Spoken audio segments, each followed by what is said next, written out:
Pourra-t-on un jour tout comprendre du fonctionnement d'un navire, écrire les règles parfaites de sa construction? Au XVIIIe siècle, la plume de l'ingénieur Bouguer est tranchante. L'essentiel de la construction reste enseveli sous d'épaisses ténèbres. Et ce qui est infiniment préférable, c'est d'abandonner la disposition de presque tout l'ouvrage au hasard ou au caprice de l'ouvrier. Au maître constructeur de concilier secret des ouvriers et savoir des ingénieurs.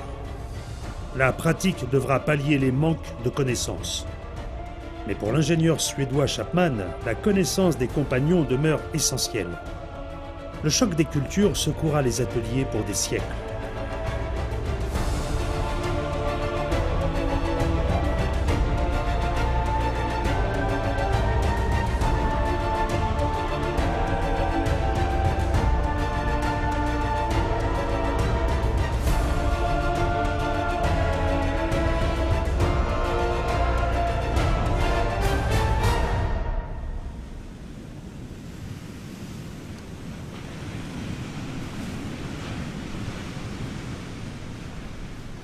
Pour se projeter au-delà de l'horizon, les arpenteurs des mers ont su capter l'énergie du vent et la répandre dans toutes les nervures du navire. Entre calme plat et déferlante, liberté et tourment, l'équilibre est fragile.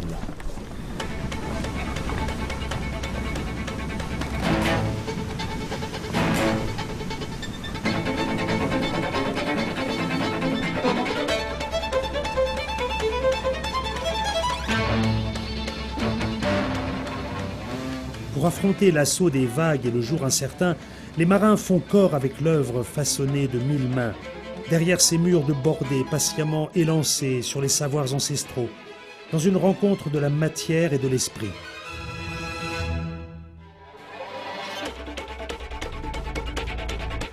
La construction navale est un art, et la théorie se cache en art comme en construction.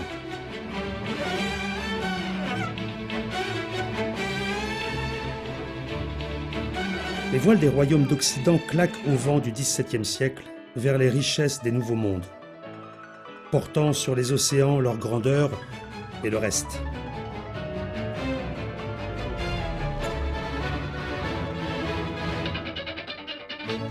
Le chevalier de Razilly, chef d'escadre, évoque le roi d'Espagne qui, depuis qu'il a armé sur mer, a tant conquis de royaumes que jamais le soleil ne se couche dans ces terres. De quoi faire de l'ombre à Louis XIII, roi de France. Compétition, conflit, guerre de religion font souffler pour des siècles un vent violent sur des flots tumultueux. Puissance, stabilité, vitesse, cohésion valent pour les flottes comme pour les royaumes. Richelieu est un ministre avisé. La mer lui parle. Le sens de l'organisation aussi. Le royaume de France doit posséder une marine digne de ce nom, capable de tenir le cap. Car pour l'heure, chaque navire est unique, son caractère aussi. Voguer en escadre tient du miracle, tirer au but, souvent du hasard. Pour y remédier, Richelieu ordonne de collecter les précieux savoir-faire dans tous les ports du royaume. Le bois, c'est quelque chose qui est vivant et qui nous parle, quoi. Ce bois, il a poussé en forêt, il y a eu les contraintes du vent, les contraintes du sol, du terroir, les accidents de la vie. Il y a la beauté du grain, et on doit faire attention au fil du bois, est-ce qu'il est serré. Chaque pièce de bois est différente, donc déjà, nous regarde le bois avec beaucoup d'attention, beaucoup d'intérêt, beaucoup d'amour.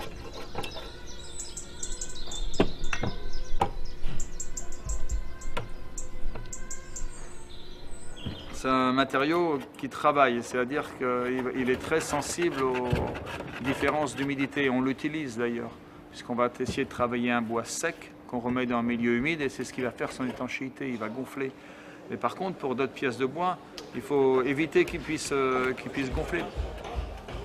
Un assemblage en mouvement, si ça gonfle, ça coince, quoi. Donc ça demande beaucoup d'intelligence et c'est ce qui nous plaît, quoi. C'est un matériau complexe. Les bateaux qui se construisaient étaient des bateaux qui étaient dessinés par le charpentier, il n'y avait pas d'architecte. À partir d'un simple bloc de bois, le charpentier était capable de concevoir et de dessiner, de sortir une forme équilibrée, passante dans la mer, arrivant au déplacement qu'il fallait, une sorte d'intuition mathématique géniale.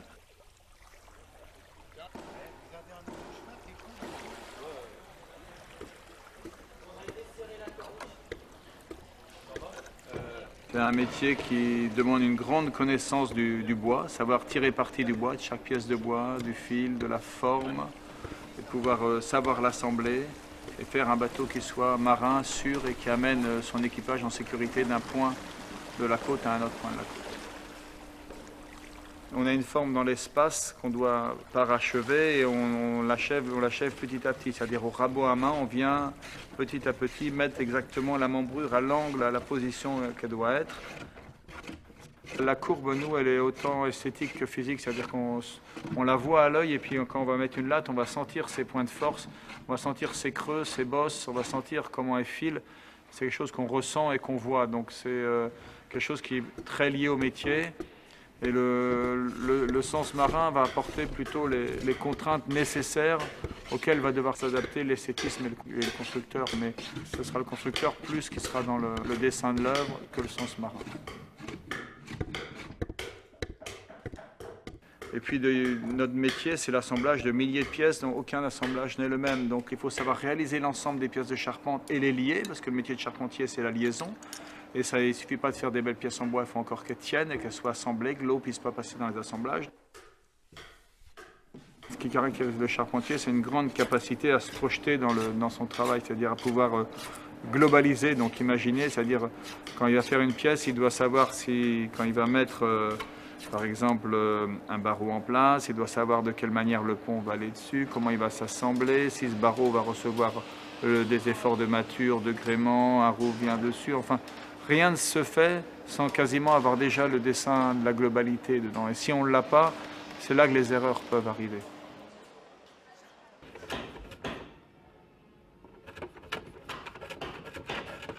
Chacun va apporter sa manière de faire, sa vision, va mettre en priorité tel ou tel paramètre. Il y en a qui vont avoir la priorité de la pièce de bois, d'autres qui vont avoir une priorité de la qualité des attaches. Et fait que, en fait, c'est jamais pareil.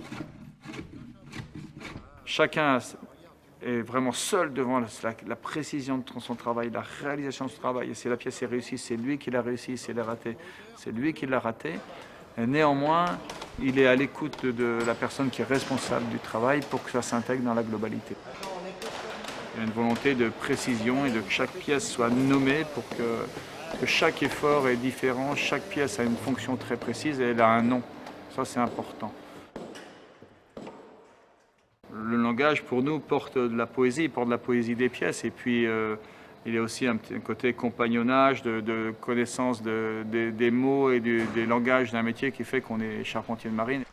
Qu'on appelle une tonture, qui est une ligne très importante de la tonture, c'est la ligne du haut du bateau. C'est une ligne qui est tellement nécessairement esthétique qui définit un bateau au premier coup d'œil. On va voir, je regarde les goualettes, on avait l'étoile là-bas, elles ont une ligne de tonture magnifique avec pas mal d'envolées sur les traves.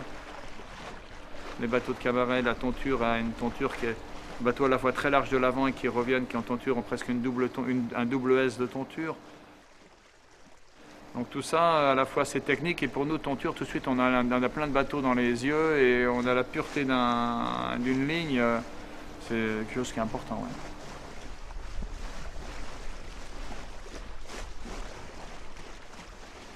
Les architectes sont venus et demandaient au chantier de construire des bateaux de plus en plus affûtés, de plus en plus fins, de plus en plus devant rentrer dans une jauge ou un programme. Et le rapport du charpentier qui dessinait et construisait son bateau est devenu plutôt un rapport de partenariat avec l'architecte où le chantier, le charpentier va garder sa place prépondérante dans la définition des assemblages, des structures, des types de bois, mais va laisser la forme et la définition d'ensemble à l'architecte.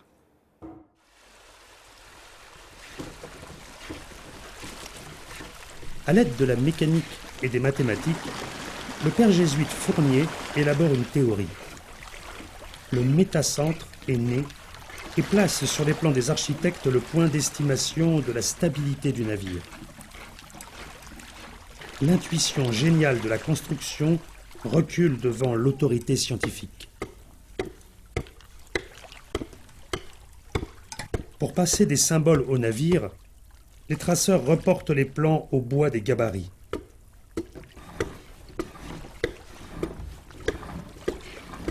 Varangues et couples, aux galbes généreux, s'élèvent au bout des palans maniés par les portefaix, dominant les compagnons dans une course solaire. Les vrilles des perceurs ouvrent le passage des clous qu'apportent de frêles silhouettes d'enfants. La misère n'a pas d'âge, et le temps presse. L'odeur de résine des sapins envahit l'atelier de mâture. Les pauprés, vergues, grands mâts de hune sont assemblés avec ingéniosité.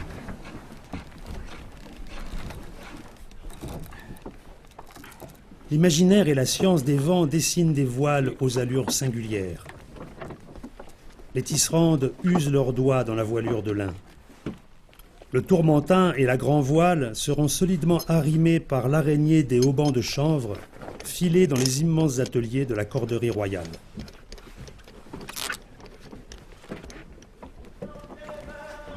Sur l'eau, la machine à mâter se glisse à couple du vaisseau. Les mâts se dressent sous la manœuvre des caliornes, palans et cabestans, cadencés par le chant.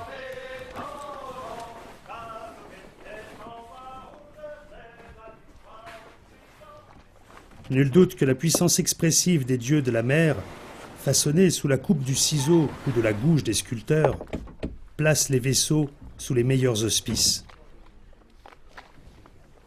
Dans les masures, l'idée qu'un fils puisse avoir un bon métier, afin que le pain ne manque pas, entretenait la flamme. Le talent de l'apprenti peut changer son destin. Alors que tu t'échines à la dure sur le chantier, en levant la tête vers les prestigieuses sculptures, tu te prends à rêver.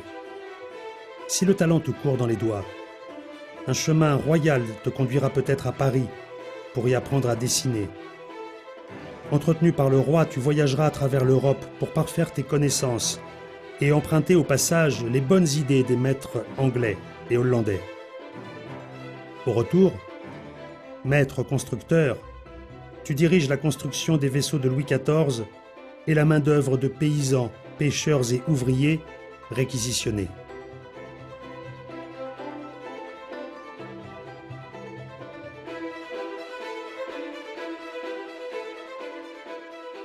Colbert pense déjà à la préfabrication et à la construction en série des frégates et des vaisseaux de ligne. Mais si le roi est soleil, la science est parée de zones d'ombre.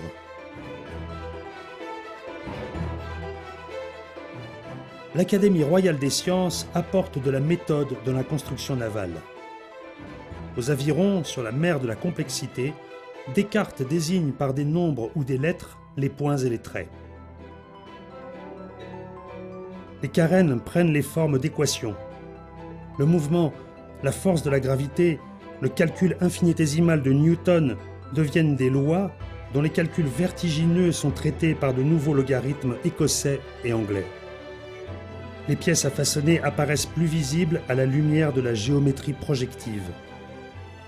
Le regard sur le réel change. Il devient mesurable et modelable. La création de l'Académie de marine stimule la recherche. Le vent rabat sur les calfats l'épaisse fumée des cheminées des forges artisanales où les ancres de fer doux, précieuses pour la sûreté des navires, sont façonnées. Les ingénieurs se penchent sur le creuset de la forge pour percer les secrets du métal en fusion. Au départ, ça fonctionnait à eau, je pense, certains martinets. Le bloc de pâte était en acier moulé et la verge, la partie droite, était en acier forgé. On forge, on fibre le métal et donc ce qui donne une résistance bien supérieure par rapport aux pièces prises dans la masse.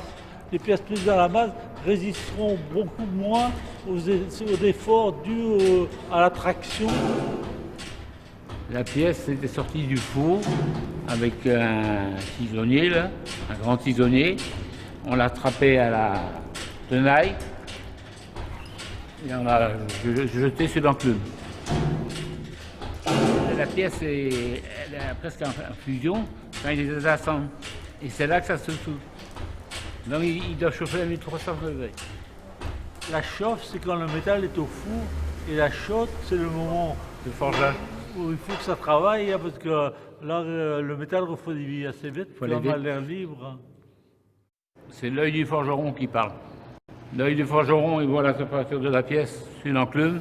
Il sait si elle a refroidi, avec 1000 degrés, c'est rouge cerise. Et puis au choc, on sait, c'est un son qui souffle. Il n'y a pas de bruit, là, elle s'écrase, elle se donne la pièce. Là, on la maîtrise. Ça commence à résonner, c'est pas bon. On doit la remettre au four.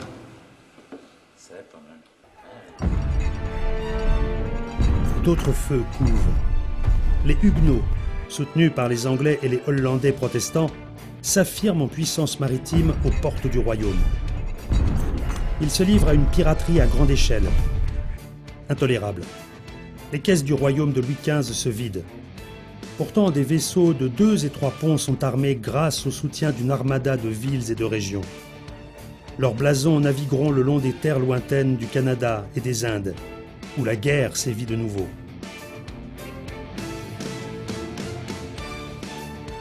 Pour s'affranchir des marées, les premières formes de construction et de réparation s'encastrent dans le rivage.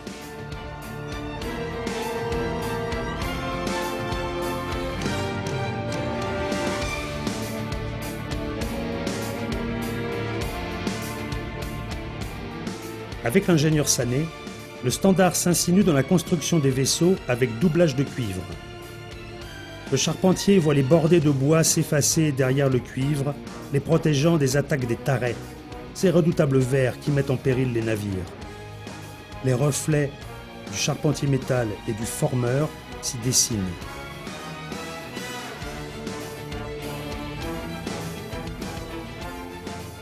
Sur les quais, l'enchaînement des étapes de fabrication structure l'espace.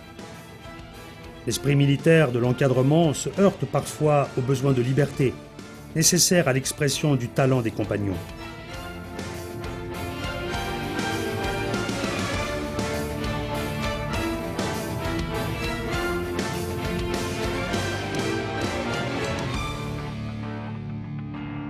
Un navigateur immobile prend la barre du pays. Louis XVI a la fibre marine. Les colonies sont en pleine expansion dans un climat d'orage avec les autres puissances maritimes et des jeux d'alliances complexes. Il faut projeter ses forces sur toutes les mers du globe et enrichir la connaissance. Le ministre Choiseul lance de vastes programmes de construction. L'interprétation des plans n'étant plus de mise, la construction navale doit parfaire sa révolution.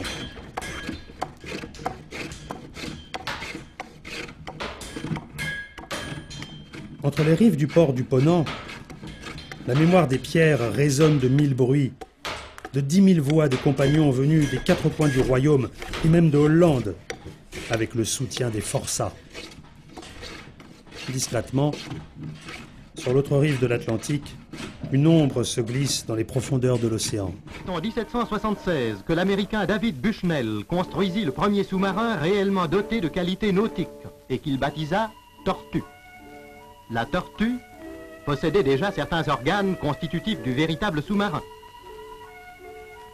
Réservoir à lest d'eau, lest détachable, organes de plongée, une pompe pour refouler l'eau, un gouvernail de direction, une charge de poudre. Cet engin fut utilisé sans succès par les Américains pendant la guerre d'indépendance. Cette invention disparaît telle une vaguelette sur l'océan de l'oubli, avant d'émerger bien plus tard en puissante déferlante. Avec le traité de Versailles, la France retrouve un peu de prestige, mais jette la moitié des ouvriers de la navale et leur savoir-faire sur les routes. Le commerce reprend vers les îles des Antilles, les bancs de Terre-Neuve ou les comptoirs des Indes et du Sénégal. C'est la révolution. Dans le pays comme dans les chantiers, on expérimente, l'Assemblée constituante décide de fusionner marine de guerre et de commerce. La marine de guerre d'un peuple libre, écrit le journaliste Johannes Tramont, ne pouvait être que l'ensemble des citoyens navigateurs. L'économie et l'égalité s'en trouveraient bien. La gestion des compétences, un peu moins. Il est des idées comme des navires. Elles peuvent se briser sur des écueils. La Convention se lance dans la guerre de course avec l'Angleterre pour l'amener à une banqueroute honteuse. C'est un désastre. Et les Anglais organisent le blocus de Brest. Occasion de réparer la flotte des navires. Mais sur la grève, l'insurrection gronde. La situation économique des ouvriers se détériore. Leur départ vers d'autres chantiers fait de nouveau planer sur les autorités la perte de leurs précieuses compétences.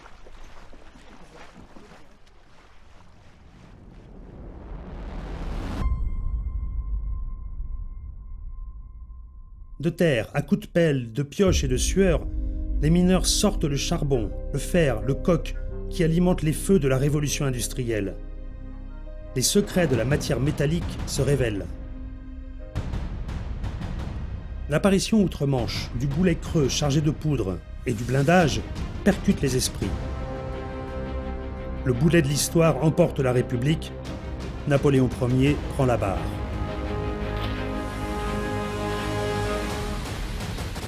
Et puis est apparue la machine à vapeur. Tout d'abord, production de vapeur à partir du charbon. Alors, la machine à vapeur est une machine à combustion externe où le fluide vient de l'extérieur pour actionner les propulseurs. À partir du moment où on est rentré dans la propulsion vapeur, on a immédiatement mis le doigt dans la thermodynamique. C'est la conversion d'énergie potentielle des combustibles fossiles en énergie de la vapeur, en énergie thermique et cinématique pour donner le mouvement au propulseur naval.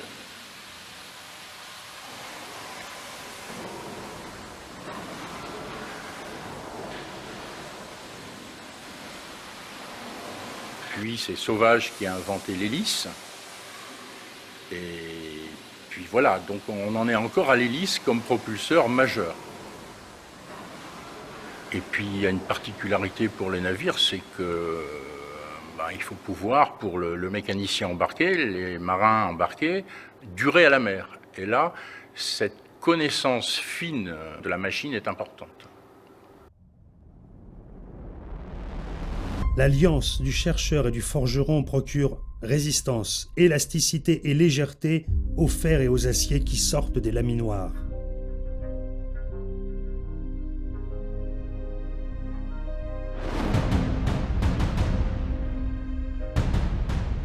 Piston et bielle forcent la destinée.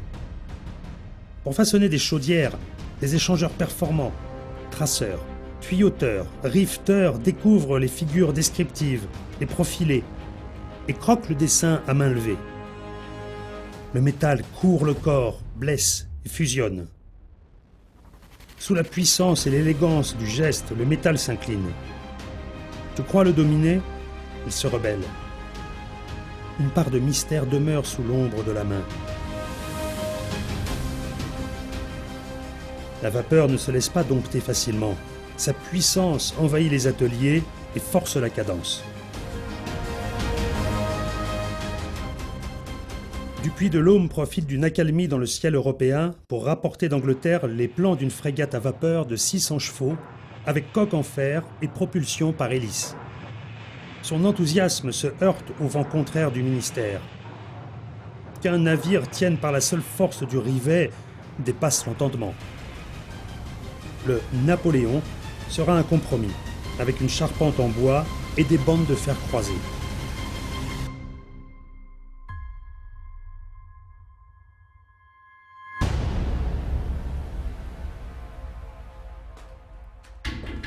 Les hélices en fonte se coulent dans les moules.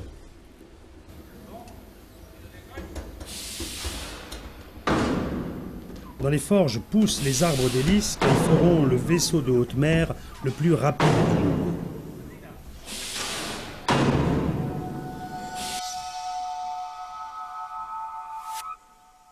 Des nouveaux laminoirs du Creusot sortent des plaques de grande taille. Dans les cales et les ateliers, le rêve d'un navire entièrement de métal devient réalité.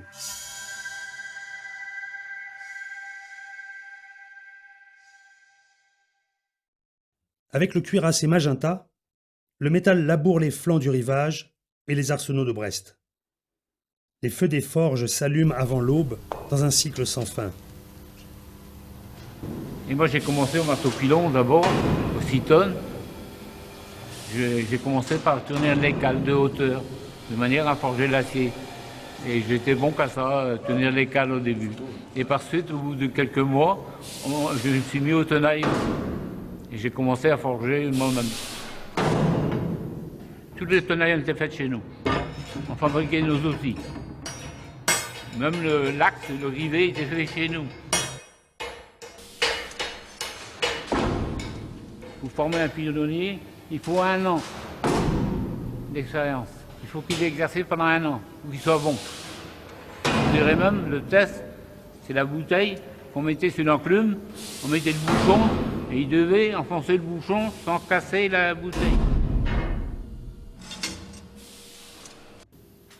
Il faut être bon en maths, surtout, parce qu'on nous donne la cote, le plan de la pièce, à nous de la cuver, de calculer la perte au feu d'abord, et calculer le gras qu'on doit laisser pour l'usinage. Mais on travaillait beaucoup dans la fumée à l'époque, parce que le four, le charbon dégageait de la fumée, les pièces dégagent de la fumée.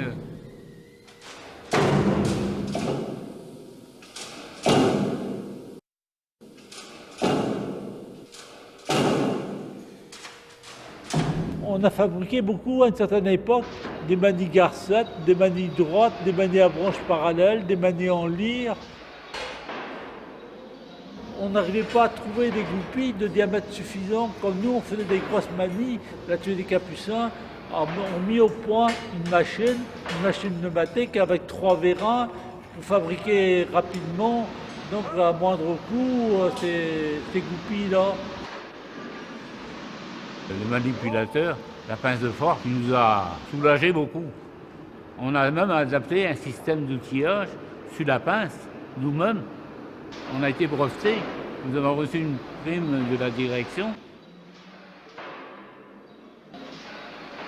Ça permettait de cercler une matrice et de la retourner. Que ce soit au 6 tonnes ou au 4 tonnes 5, il y a un responsable d'équipe. Et c'est lui qui commandait la manœuvre. Si les gars, il y avait 7 ou 8 à la queue, faire contrepoids, levier pour avancer ou reculer la pièce sur l'enclume, c'est lui qui donnait les ordres.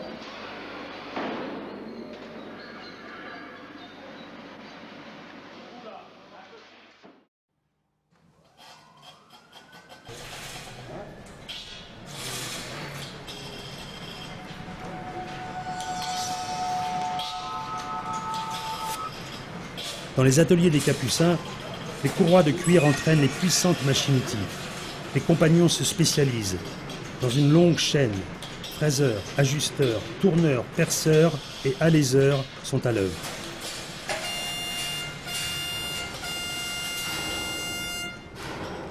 La coque engloutit chaque jour son lot d'ouvriers. Les masses frappent les tôles, tout vibre. Le métal absorbe les énergies. L'assemblage fait appel aux rivets. Il en faut des millions sur un navire, sans mélanger les 6 modèles qui ont fait l'objet d'études pour répondre aux contraintes mécaniques. Chaque trou doit être exécuté avec précision. Étanchéité oblige. Le chauffeur porte au rouge la tête du rivet saisie par le tas du teneur. De l'autre côté de la tôle, le rifteur vise et frappe avec la boussole. 300 rivets par jour, payés pièces, par tous les temps, dans les courbes, les recoins. L'hiver, le feu tient chaud. L'été, c'est l'enfer.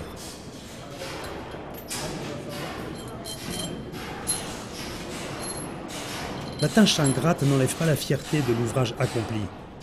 Le soir, à peine si tu entends encore la cloche de fin de journée. Le martèlement ne te quitte plus. L'apparition du marteau, mécanique ou pneumatique, soulage la douleur de l'ouvrier et la facture du constructeur. Confrontés aux aléas de ces nouvelles techniques, les compagnons font preuve d'initiative.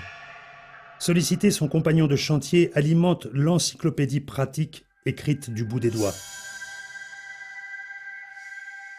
Le mateur, refoulant le métal, assure l'étanchéité des plaques.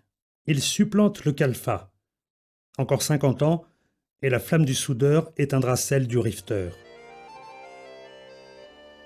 Je le jure sur la pigouillère que j'avions 30 turbins dans le temps, que j'ai vu m'aborder entière, tous les jours en cracher le sang.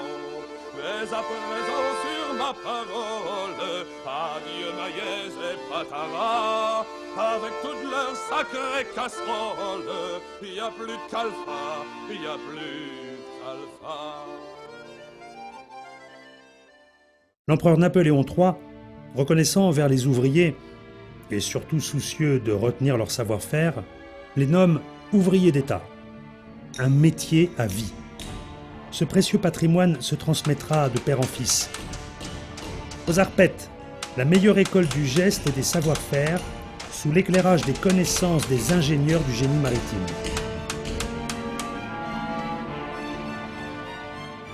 Des ateliers sortent les compagnons. La pose s'impose. C'est le spectacle. La grue revolver, conçue par l'ingénieur Gervaise, place une chaudière au cœur du navire. 80 tonnes de charge et 20 hommes à la manœuvre, là où il en fallait 600 il y a peu.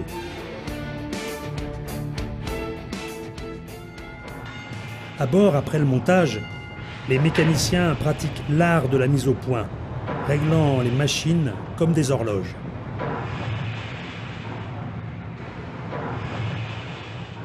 Après le travail, fourbus mais passionnés, les compagnons se retrouvent face au tableau noir pour parler art et métier, pratique et théorie. Ça fait sens. Pas question de rester en rade. Progresser, c'est aussi améliorer l'ordinaire et changer d'un travail trop pénible. Le président de la République, Adolphe Thiers, résume l'enjeu maritime de la France en une phrase. Il faut une marine capable non de dominer, mais d'empêcher toute domination sur les mers. Car un nouveau rival qu'il faut surveiller pointe à l'horizon. L'étrave des vaisseaux allemands se lance sur les mers pour garantir les approvisionnements indispensables à son industrie rayonnante. La torpille automobile illustre l'évolution permanente de l'arsenal de la domination.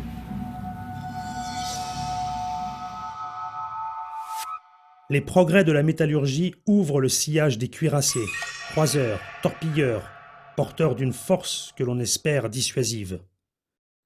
Il faut une grande diversité de navires pour courir les mers du globe et assurer les missions. Il n'y a pas de bateau universel, sauf à ce qu'on ait pris en compte les conditions les plus sévères que peut rencontrer un bateau dans sa vie. Le bateau, s'il est prévu que pour aller en Méditerranée, il va y avoir des choses qui vont se passer en Méditerranée qui ne se passent pas en Atlantique Nord. Il y a des longueurs de houle qui sont complètement différentes en mer de Chine ou en Atlantique Nord, etc. Si on prend en compte un cumul finalement d'emplois à la mer, le bateau peut très bien tenir 30 ans, ou si on l'envoie qu'en Atlantique Nord, il peut très bien ne durer que 10 ans.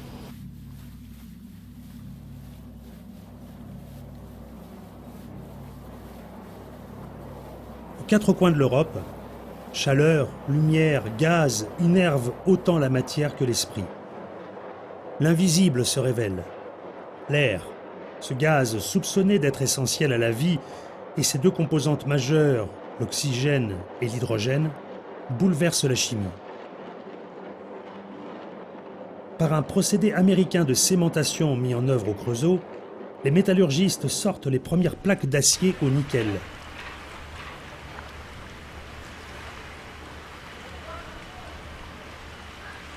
Premier navire au monde en acier, le Redoutable bénéficie de structures renforcées aux formes complexes et d'un cloisonnement cellulaire mis au point par l'ingénieur Louis-Émile Bertin pour renforcer la protection contre les voies d'eau. Le rassemblage nécessite une réorganisation du travail. efficacité rime avec pression pour relever les défis de la compétition industrielle.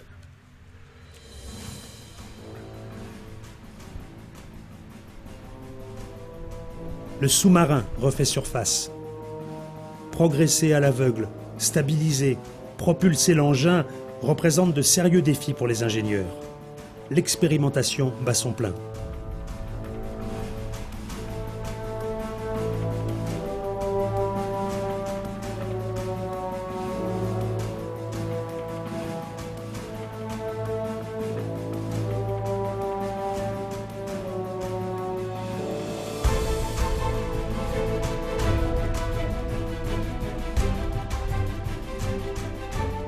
Grâce à l'étincelle de génie de l'italien Tesla, l'électricité se ferait un chemin par les fils métalliques dans les coursives des navires, apporte la lumière et le mouvement aux moteurs électriques.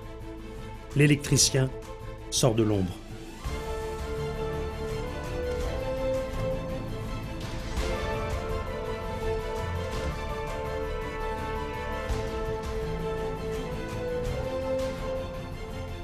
La sortie du cuirassé HMS Dreadnought des chantiers navals britanniques change la donne. Exit les chaudières. Place aux turbines à vapeur. À Indrette, les ingénieurs noircissent les planches à dessin. Mécaniciens et chaudronniers retroussent les manches. Le mouvement rotatif directement impulsé à l'arbre de transmission vers l'hélice offre de rapides montées en puissance, la baisse des vibrations et de consommation de charbon.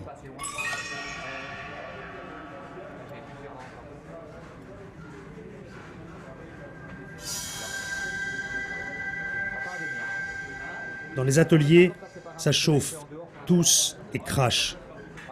Les calorifugeurs confinent la chaleur en isolant d'amiante les chaudières et les tuyaux.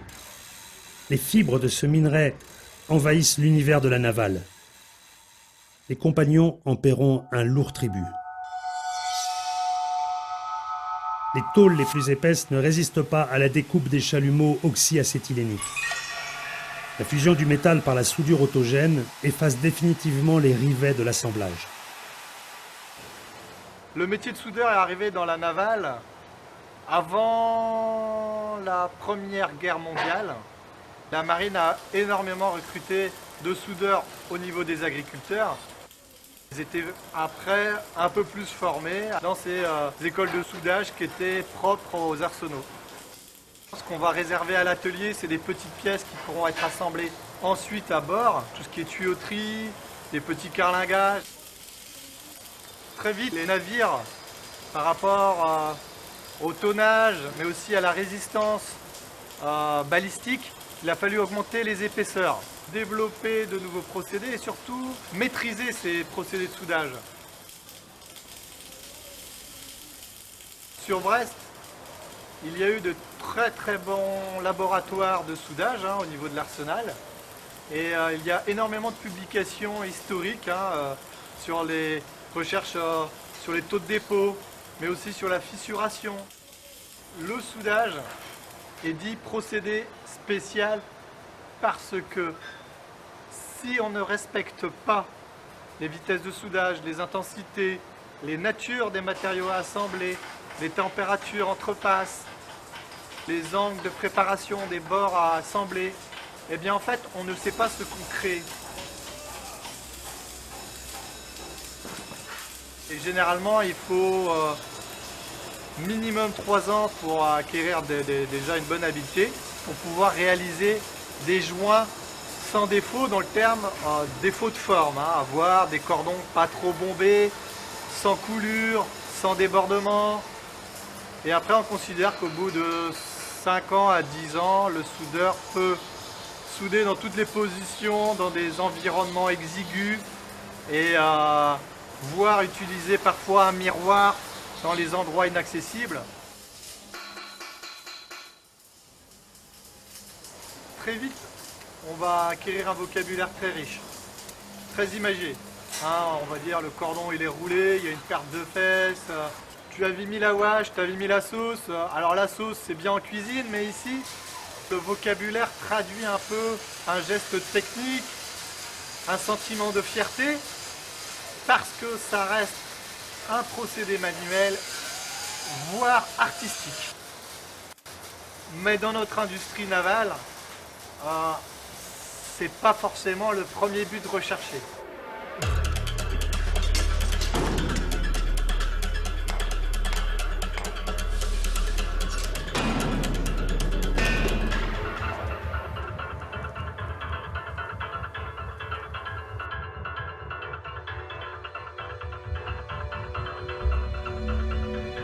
Les progrès des mathématiques, couplés à l'audace des architectes navals, poussent au gigantisme. Les navires passent de 78 mètres à 168 mètres en 50 ans. Le Jean Bart sort des ateliers de Brest avec ses 4 turbines à vapeur anglaises. Une chaudière auxiliaire au mazout prend place. La mécanique devient une science. Rudolf Diesel a inventé le moteur diesel. Alors, la mécanique est une discipline de la physique qui comporte 3 grands volets, la statique, la cinématique, la dynamique. C'est la discipline du mouvement et des efforts, si on peut synthétiser ça ainsi. Alors appliqué à la navale, c'est essentiellement tout ce qui a trait à la production d'énergie au sens large, énergie qui permet de propulser le navire, mais également énergie électrique pour faire fonctionner les équipements du navire, énergie hydraulique pour d'autres équipements. Alors c'est vrai qu'il y a plutôt les mécaniciens d'atelier et les mécaniciens qui font de la conduite. Alors les uns ont une tendance plus conduite, les autres ont une tendance plus technique, visite des machines. Mais le mécanicien qui conduit sa machine ne peut pas ignorer les opérations d'entretien qu'il a à faire sur sa machine.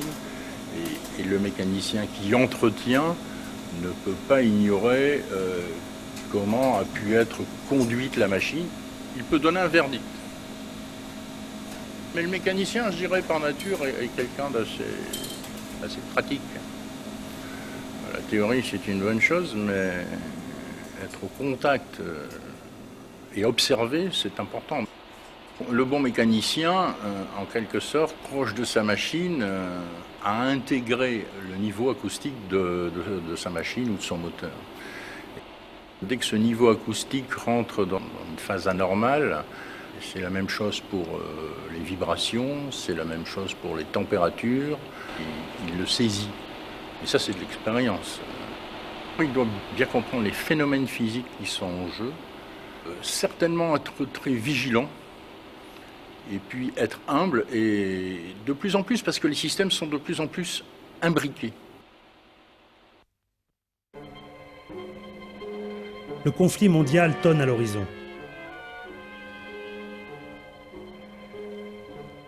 Si les cuirassés impressionnent, la flotte française cherche des navires rapides et moins coûteux.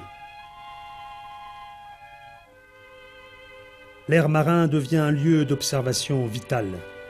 Un croiseur équipé d'une plateforme pour hydravion est vite remplacé par un véritable porte-hydravion, le commandant test.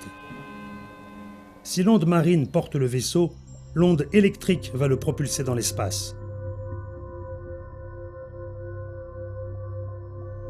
Les premiers composants électroniques embarquent dans les postes de radio. La parole et l'information courent désormais sur de longues distances. Le premier conflit mondial éclate.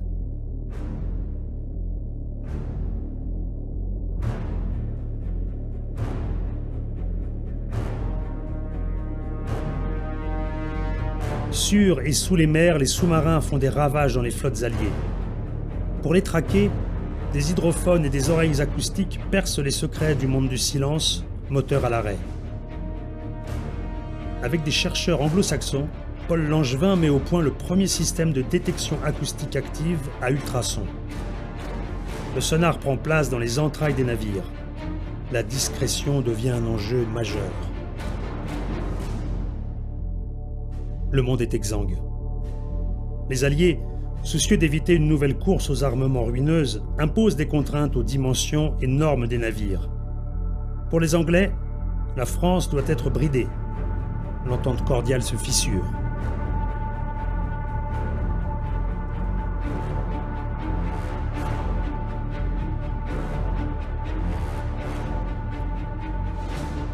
L'Amérique est à portée de périscope avec le sous-marin de haute mer, le Requin.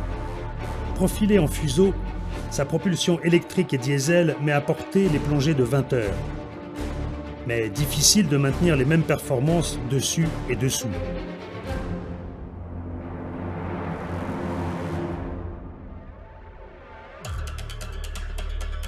Pour y pallier, Louis-Émile Bertin contribue à la création du premier laboratoire hydrodynamique naval au monde. De nombreuses générations de modèles réduits vont naviguer dans le bassin des Carennes.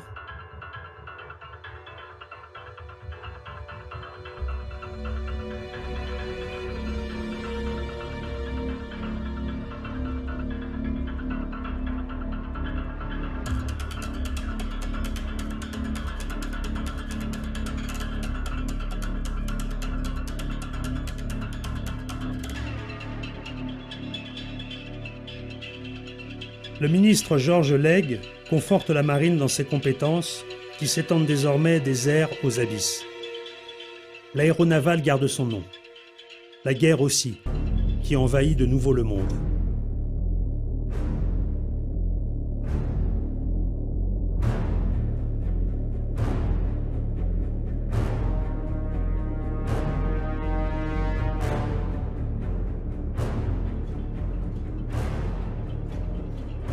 Le monde est un champ de ruines.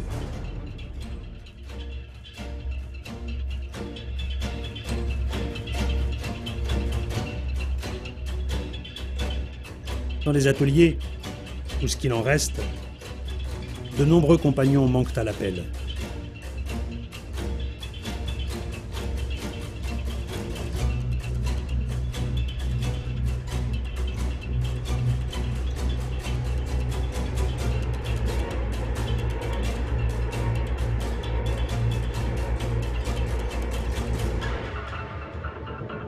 L'histoire ne connaît pas d'arrêt.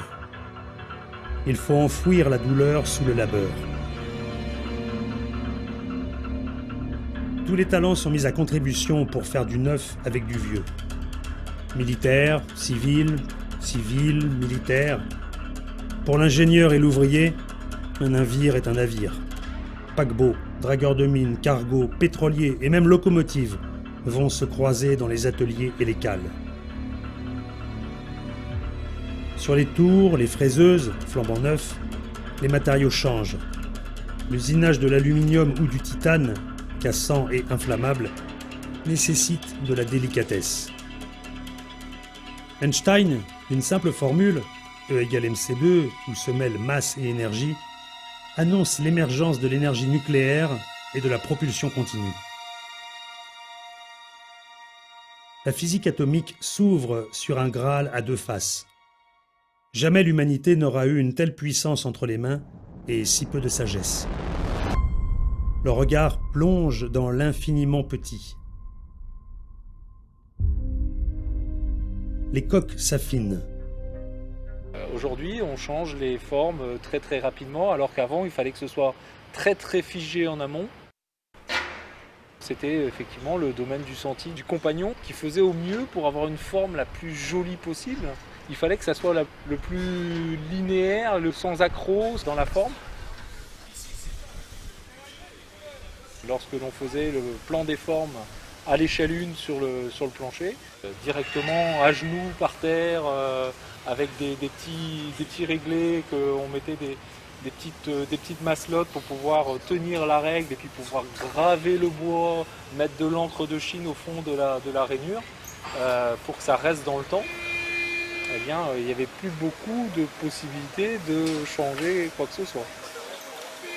Derrière, on faisait des moules en bois, de manière à ce que les chaudronniers viennent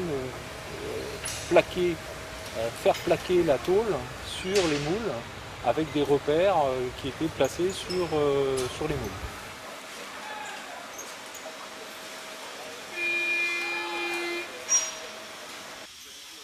Les anciens, ils étaient obligés de travailler avec un dévers pour que les cloisons soient droites une fois que le bateau était sur l'eau. Le fil à plomb était proscrit à l'intérieur du bateau, puisque en fait, il donnait une très très mauvaise indication, puisqu'il donnait la verticale. Or, le bateau, il n'était pas à la verticale, il avait une certaine pente, Tout ça c'est fini, puisqu'aujourd'hui on a des ponts qui sont ou droits ou à facettes, mais il y en a très peu sur le bateau. Et donc l'équerre est redevenue pièce maîtresse à l'intérieur d'un navire en construction.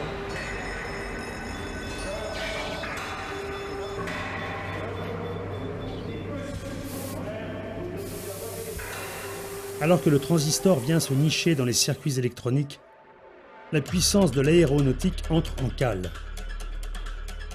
On a connu beaucoup plus récemment les propulseurs par turbine à gaz. Les propulseurs par turbine à gaz sont issus du monde aéronautique.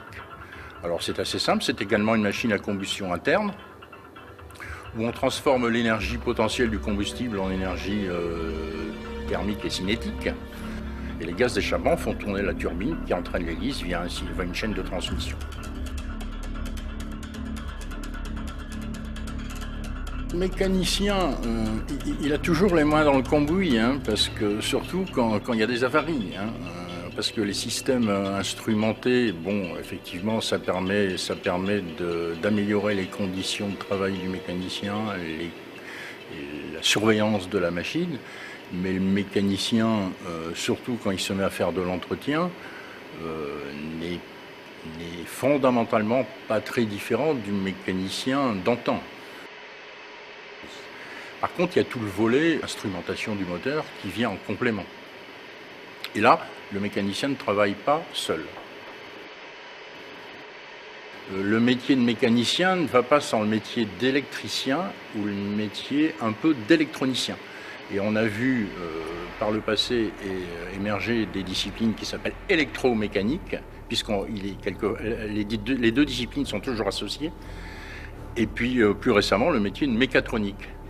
Donc finalement, le métier de mécanicien naval s'intègre pour sa part mécanique dans un vaste système, et les systèmes réagissent les uns sur les autres.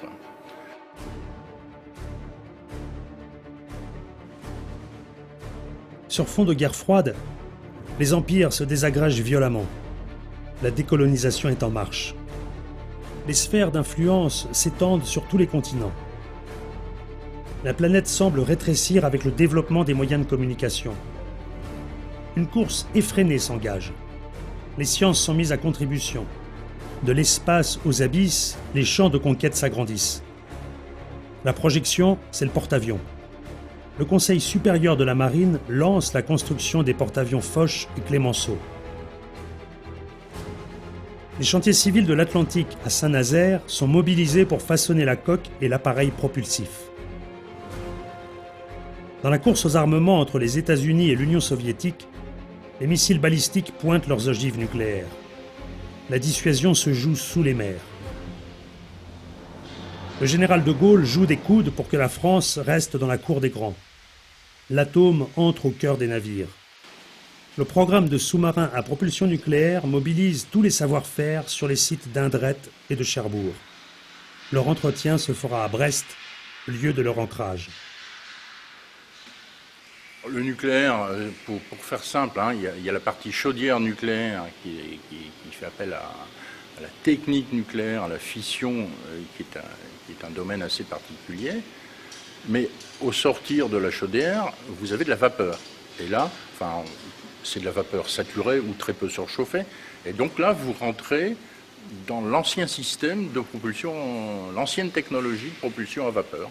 Et là, je peux presque dire, rien de nouveau sous le soleil. Les ateliers deviennent des laboratoires. Si la science et l'informatique convergent, la construction de maquettes en bois, grandeur réelle, reste nécessaire pour tester le comportement du sous-marin et valider les calculs.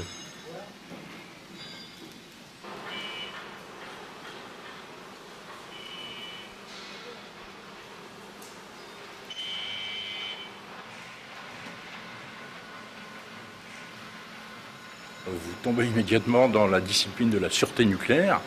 Donc, faut évidemment faire très très attention, et conduire correctement la machine dans le respect des procédures, des processus, etc. Donc, mais c'est vrai pour le nucléaire, mais c'est également vrai pour la partie secondaire. Quand vous avez de la vapeur à forte température et à forte pression, il faut également faire attention, et les deux systèmes sont quelque part liés au travers d'un échangeur. Donc,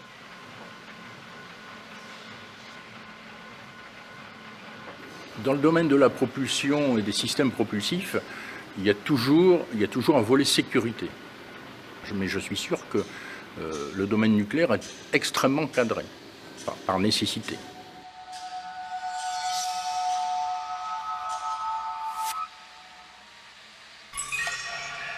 La propulsion nucléaire des sous-marins prend le chemin des entrailles d'un nouveau navire, le porte-avions Charles de Gaulle. Les travaux d'entretien de la flotte, couplés à cet immense chantier, mobilisent tous les services et leurs compétences. Je ne me suis pas dit à 15 ans, j'ai envie d'être charpentier tôlier. D'ailleurs, le mot charpentier tôlier, je ne le connaissais pas. Ou j'ai envie d'être électricien ou mécanicien. Parce que quand on passe le concours, au départ, on ne sait pas dans quel métier on va être affecté. Non, on est reçu. Après, c'est avec des tests, on va dire, psychotechniques, ils appelaient ça à l'époque. Et c'est là qu'on était affectés dans nos différents métiers. Donc, il y avait le métier de fraiseur, de charpentier bois, charpentier tôlier, chaudronnier, mécanicien, voilà. Mais on ne savait pas, quand on était reçu, ce qu'on allait faire. Il y avait électricien aussi. Tout le monde voulait faire électricien à l'époque. Mais après, quand ils commençaient à travailler et qu'eux, ils tiraient les câbles, ils étaient moins heureux.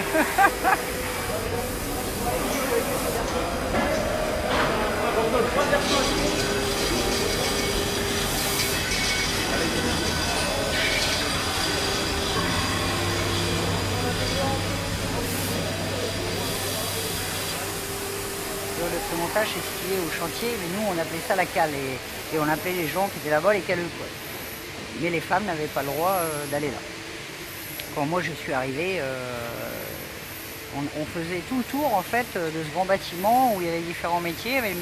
Le métier de charpentier tôlier, mais dans le service petite tôlerie, service des métaux légers. Là on travaillait tout ce qui était tôlerie fine, alu, inox, donc on faisait du mobilier, on faisait beaucoup de ventilation à l'époque.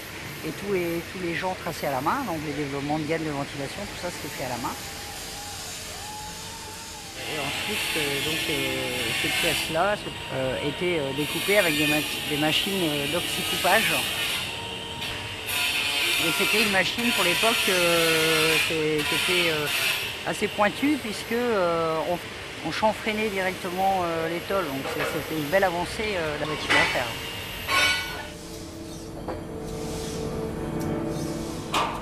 On faisait beaucoup de panneaux plans OBF à l'époque et donc c'était un rouleau de très très forte capacité. On mettait de la tôle épaisse et longue sur la forme du bordé d'un bâtiment. Des tôles qui sont quand même formées, on va dire, aussi de la main de l'homme, hein, pas que des machines. On avait des gens qui dressaient à chaud. Ils chauffaient donc le métal rouge hein, et après donc ils y allaient à la former et ils dressaient comme ça. Hein.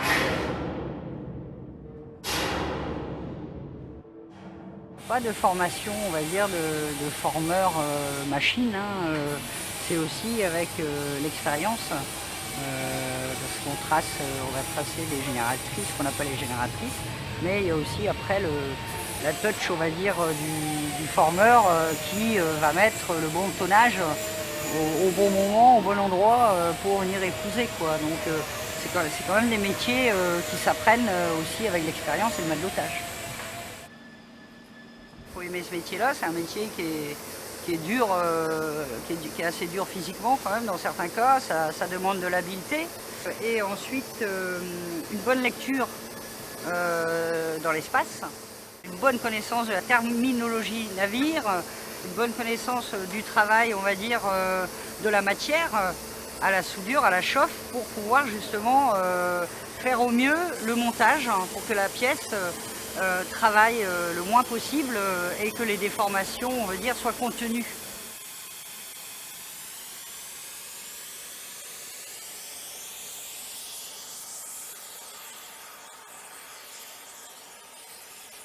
la personne qui est forte de son expérience et va trouver des petits trucs et elle va vraiment être au plus juste, au plus précis. Là, on peut dire, on fait mieux que le plan.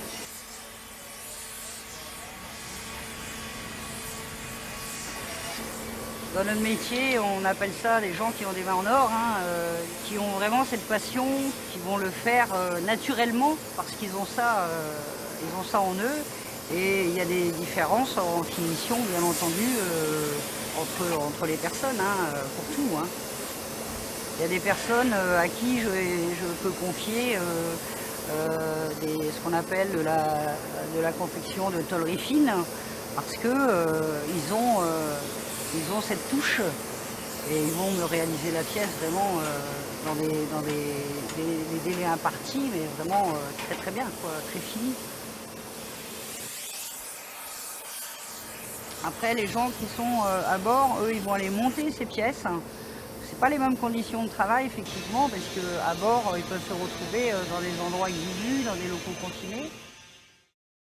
Je me souviens, c'était au bâtiment en fer, dans les années 87, on avait fait une maquette de l'enceinte de confinement qui allait recevoir le réacteur nucléaire. Ces jupes, elles sont c'est un espace très confiné. Elles étaient dans un acier particulier et donc elles nécessitaient un préchauffage. Et le fait de préchauffer à 120 degrés cet espace confiné très restreint, dans lequel les soudeurs devaient se ramper, faisait qu'ils ne pouvaient pas travailler plus de 15 minutes. Ils allaient à l'intérieur, ils grillaient ce qu'on appelle griller une baguette. Ils avaient fait un joint de 10 cm et ils ressortaient.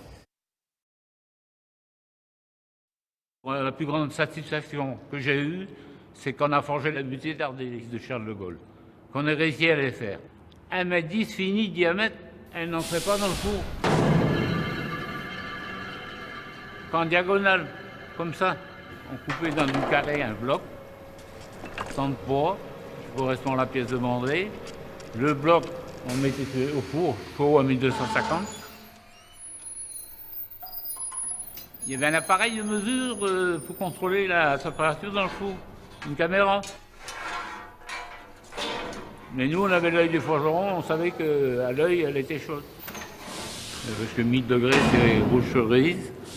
Et la température de forgeage, c'est 1250, la pièce est blanche, quand elle sort du four. On cassait les angles, les arêtes, on en faisait un cylindre.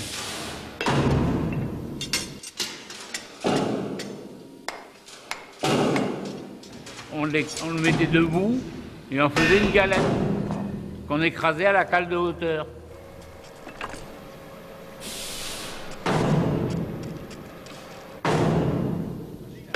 Et par suite, la galette, on la mettait sur un porte-pièce avec un trou, on la centrait à l'œil et on mettait le poisson.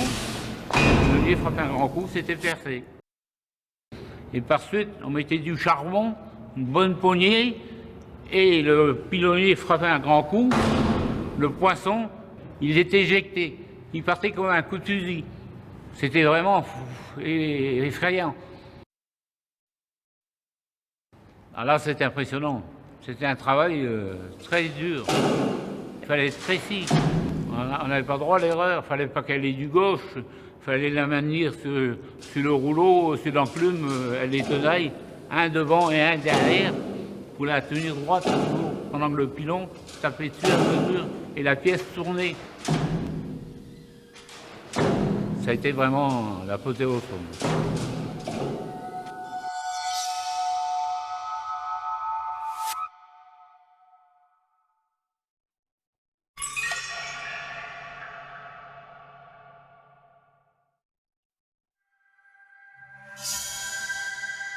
Mais tout ce qui est travaux de coque, ça représente une volumétrie énorme.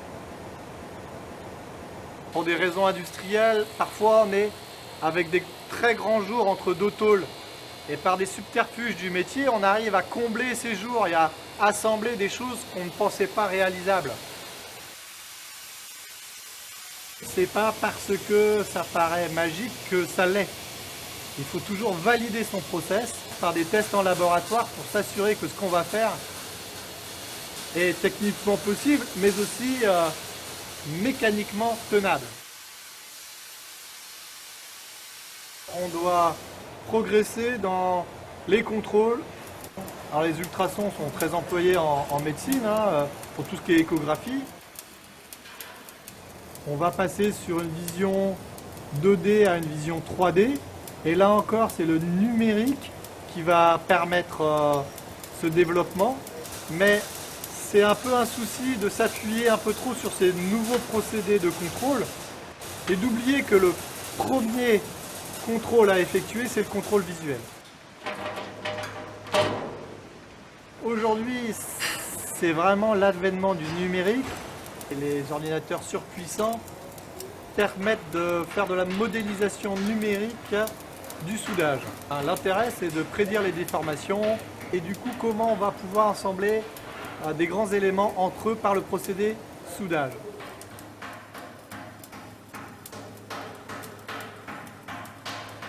Mais on aura toujours besoin du côté pratique quand même pour vérifier les modèles numériques. Si on prend le cas du soudage semi-automatique, on va donc pouvoir maîtriser cet arc, ce transfert entre le fil qui va fusionner et la pièce. On maîtrise le détachement de la goutte par rapport au fil, on maîtrise le transfert de cette goutte sur le métal à fusionner. L'appareil va réguler en fonction de la gestuelle du soudeur. C'est vrai que c'est une facilité de travail, un peu moins de fatigue, donc un peu plus de productivité et aussi la possibilité de souder de nouvelles pièces. Il y a tout de même un risque à penser que n'importe qui pourrait réaliser l'opération parce que le poste est intelligent.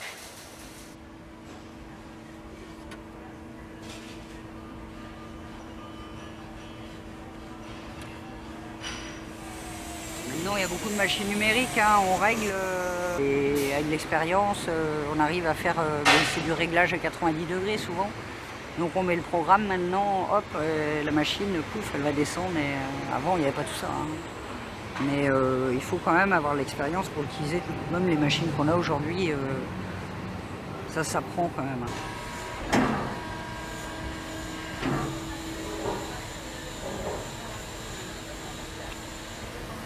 Alors aujourd'hui, on a de la chance, au moins dans cet atelier, d'avoir une machine à découpe jet d'eau qui va quand même limiter les tâches du tôlier et qui va découper les pièces à leur forme directement.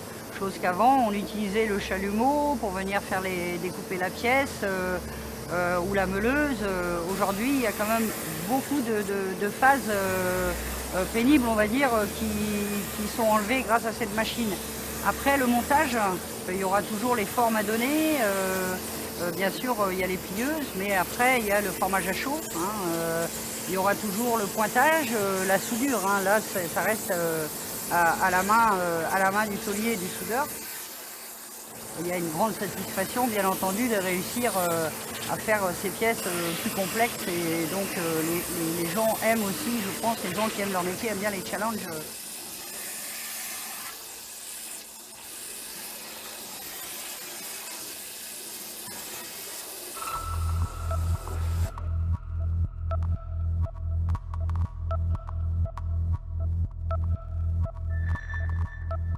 On est passé de la lampe au transistor et du transistor au circuit intégré. Cette évolution a permis de passer un certain nombre de données de plus en plus importantes au niveau des composants électroniques, de centraliser, de concentrer aussi des fonctions logiques dans des circuits électroniques. On s'appuie aussi sur tout un système de communication qui communique avec des centrataires, qui communique avec d'autres bateaux, qui puissent communiquer sur ses positions, sur sa position propre, sur la position des autres par rapport à lui, pour avoir une situation qu'on appelle une situation tactique. Au-delà de toute la partie aide à la décision, il y a toute une partie aussi navigation. Au départ, on était avec des alidades ou des jumelles, des systèmes optiques tout simples pour savoir effectivement où on se situait. Et maintenant, on a des radars de navigation qui nous permettent d'avoir toutes ces informations-là. On a le GPS aussi qui nous permet d'avoir des informations de navigation sur les bateaux.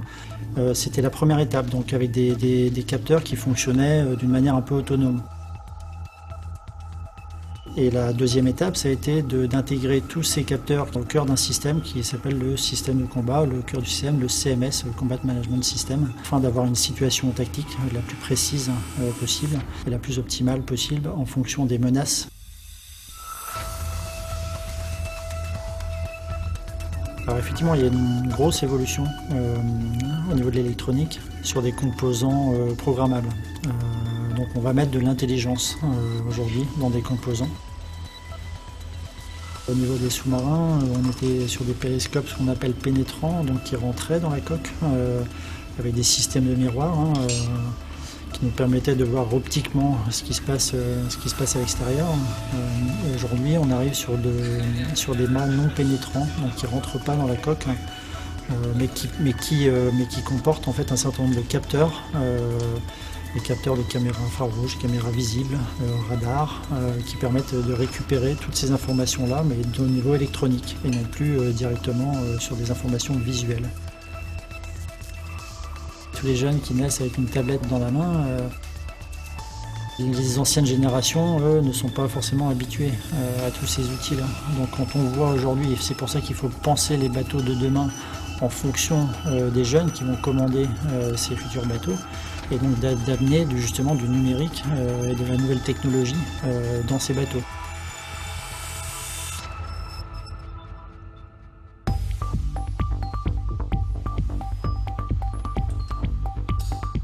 Dans les ateliers, le métier a aussi évolué.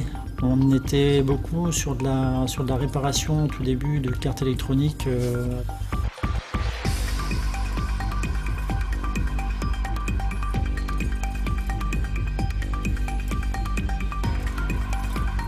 On arrive aujourd'hui avec des composants de plus en plus petits, de plus en plus intégrés, avec différentes couches de circuits imprimés qui font qu'aujourd'hui la réparation devient de plus en plus complexe. Ce contrôle de caméra est réalisé par une baie de maintenance sur laquelle on a différents appareils de mesure qui permettent de contrôler individuellement tous les senseurs et tous les capteurs. Alors ça s'appelle des collimateurs, c'est un système optique, ça permet de contrôler des caméras qui ont l'impression de regarder très très loin alors qu'en fait elles sont bien dans un espace fini. On va développer le concept de e-maintenance, de maintenance intelligente. Et donc en fonction des données qui nous arrivent des différentes installations à bord des bateaux, des navires, et on pourra peut-être prédire un certain nombre de pannes qui pourront arriver sur les bateaux. Tout n'est pas malheureusement écrit, sinon effectivement je pense que ce serait beaucoup plus facile. On trouverait tout de suite les pannes, on passe du temps à chercher des pannes qui sont quelquefois des pannes simples, de la connectique par exemple, des pannes aléatoires qui sont très complexes à rechercher. Et là effectivement on fait appel vraiment à des personnes qui ont cette vision-là, cette vision de système, cette vision complexe, et on transmet ce savoir-là derrière par le biais du matelotage.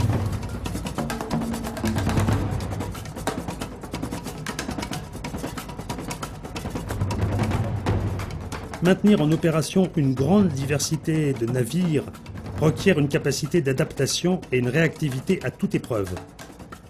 L'histoire des navires se niche aussi dans la mémoire des compagnons et des ingénieurs. Elle offre un précieux soutien lors des opérations d'entretien. À bord d'un sous-marin, le contrôle ou le remplacement des quelques 10 000 pièces impose méthode et grande rigueur à tous les étages.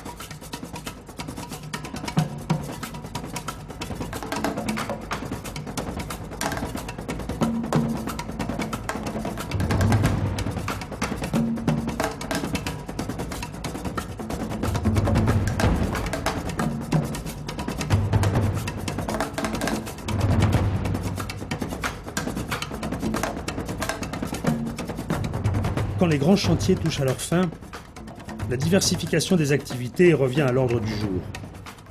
Si les compétences des ingénieurs et des ouvriers irriguent les marines étrangères, parfois d'étranges structures émergent dans les cales. Que ce soit pour le pétrole ou les énergies renouvelables, des plateformes offshore émergent des centres de recherche et de développement.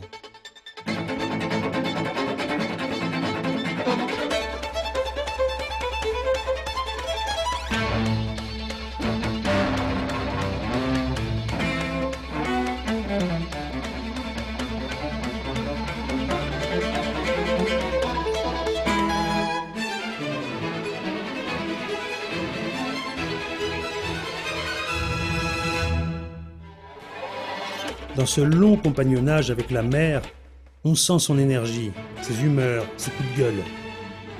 Pour capter son énergie, il nous faut encore composer avec elle, puiser dans nos connaissances.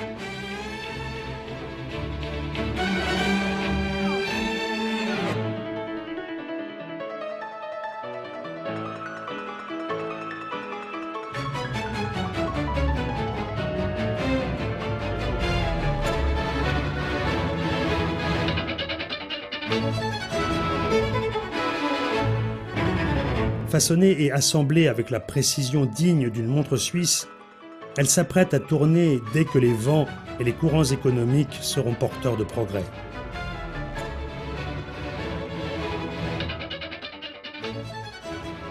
La poussée d'Archimède vient à la rescousse des hydroliennes pour accompagner leur lente et puissante rotation.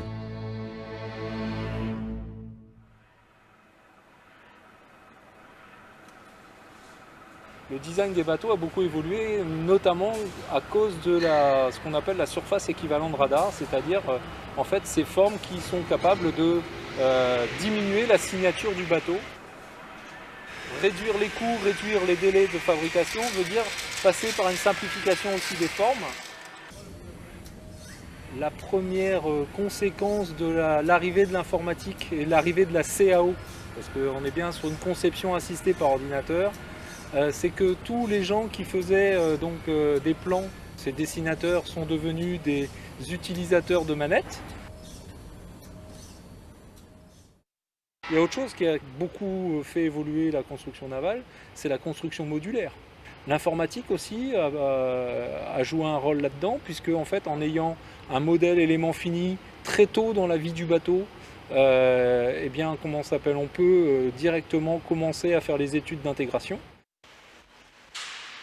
Les intégrateurs viennent directement mettre dans le bateau des moteurs, des tags, viennent aménager le bateau avec un général arrangement, donc un plan de compartimentage, où on va avoir toutes les fonctions vitales du navire, donc les postes de commandement, les postes de navigation, les postes finalement de vie. On peut avoir aujourd'hui deux bateaux qui sont construits en parallèle. Ça a été le cas pour BPC, effectivement, où la partie arrière a été construite par Brest, la partie avant par les chantiers de l'Atlantique à l'époque, et une jumboisation qui a été faite dans le bassin neuf ici. Sur tous les navires, on a toujours eu des brèches principales qui nous permettaient de sortir les plus gros matériels. Que ce soit sur sous-marin ou bâtiment de surface, ça existe toujours. Maintenant, le fait d'avoir un modèle numérique de la maquette 3D du bateau, l'opérateur qui est sur sa chauffeuse et qui est devant un pupitre de commande va pouvoir rentrer des volumes par les traves, regarder le cheminement d'un colis volant, ce qu'on appelle un colis volant à l'intérieur du bateau. Est-ce qu'il va être gêné par tel ou tel matériel ?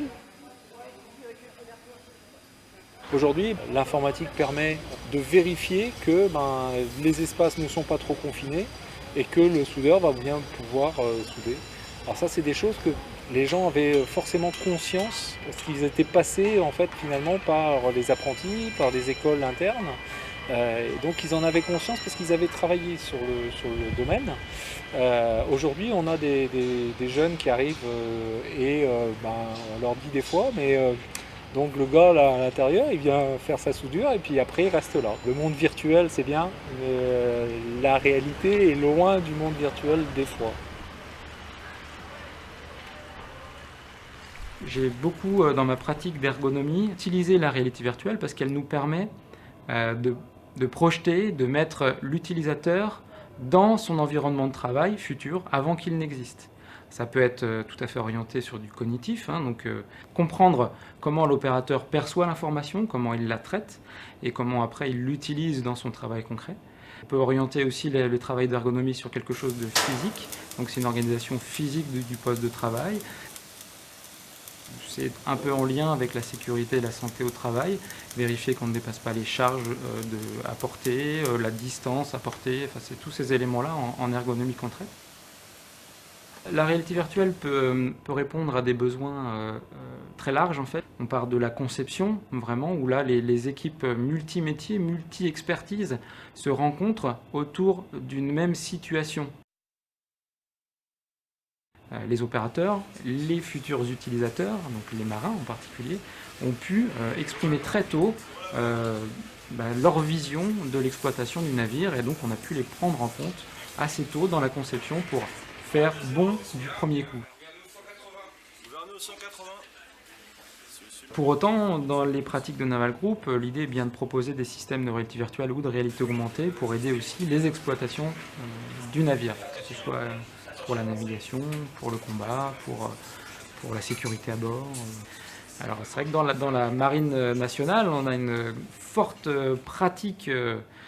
Quelquefois, les commandants coupent les systèmes et on revient à une navigation à l'ancienne pour justement garder cette compétence et cette expertise. Alors, la réalité virtuelle se confronte à la complexité de l'humain. La question est de savoir jusqu'où on doit aller dans la réalité virtuelle pour être suffisamment proche du réel et finalement permettre ce qu'on veut y faire. Pour les pratiques chantier, par exemple, c'est vrai qu'il y a encore des limites finalement de la perception du toucher, du geste, de certains éléments comme ça qui sont dans des limites technologiques aujourd'hui. La capture du geste, on ne le fait pas sur quelqu'un de virtuel, on le fait forcément avec quelqu'un qui a cette expertise-là. Par contre, il peut être assisté dans la transmission par des vecteurs technologiques qui lui permettront d'être plus large dans la capacité qu'il a à transmettre son expertise.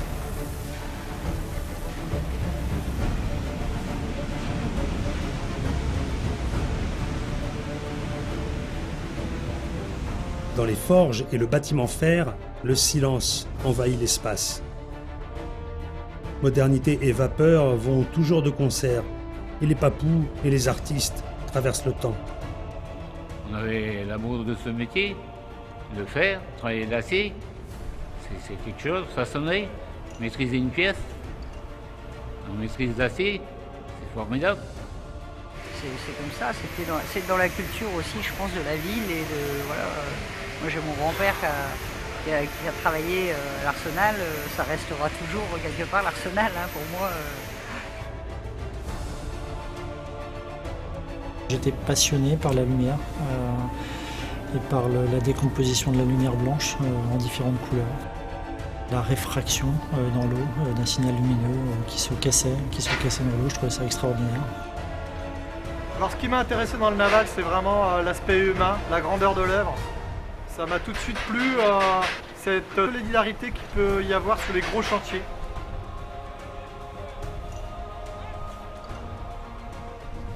Aujourd'hui, c'est quand même les mathématiques qui l'emportent parce que c'est vraiment la volonté d'aller toujours plus loin dans la performance du navire, dans sa performance de vitesse, dans sa performance de signature.